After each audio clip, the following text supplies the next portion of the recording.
Léon, ville des rois et croisée des chemins. La ville de Léon a été fondée en 29 avant Jésus-Christ en tant que camp militaire de la Légion romaine, afin de protéger les routes jusqu'au nord-est de la péninsule où se trouvaient d'importants gisements d'or. Ce camp est devenu un établissement permanent avec la constitution de la Légion Septimina à l'origine du nom de Léon, qui a perduré jusqu'au début du 5e siècle pour soutenir les provinces romaines d'Hispanie. Après la période romaine, la ville a fait partie du royaume suève et plus tard du royaume wisigoth.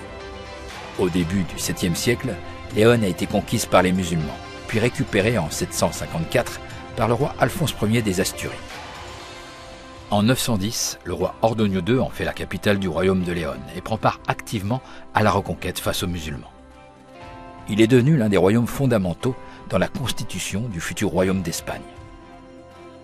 En 1118, sous le règne d'Alphonse IX de Léon, la ville a accueilli les premières Cortes, dont les archives sont conservées et qui reflètent un nouveau modèle de gouvernement, dans lequel le peuple participe aux décisions avec le roi, l'Église et la noblesse, par l'intermédiaire des représentants élus dans les villes, qui faisaient alors partie du royaume de Léon.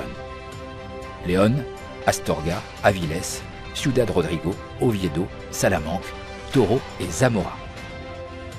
De ce royaume de Léon sont nés les comtés de Castille et de Portugal, qui deviendront par la suite des royaumes indépendants. Depuis 1217, les royaumes de Castille et de Léon sont intégrés à la même couronne, le royaume de Castille. Léon conserve un patrimoine historique riche.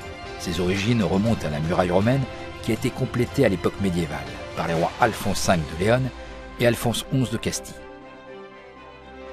Le panthéon des rois de Léon, connu comme la chapelle Sixtine de l'art roman, se trouve dans la collégiale royale de Saint-Isidore. Il convient également de mentionner la cathédrale de Santa Maria de Regla de style gothique, connue comme la Puchra Leonina, issue du latin signifiant la belle léonine. Elle comprend plus de 700 vitraux et rosaces colorées, créant un magnifique spectacle de lumière et de couleurs à l'intérieur. Ainsi, on dit d'elle qu'elle a des murs de verre. De l'époque Renaissance, on retrouve l'hostal de San Marcos, avec son cloître et sa façade de style plateresque, construit grâce à une donation du roi Ferdinand le Catholique. Le poète Francisco de Quevedo a été emprisonné dans ce couvent pendant 4 ans.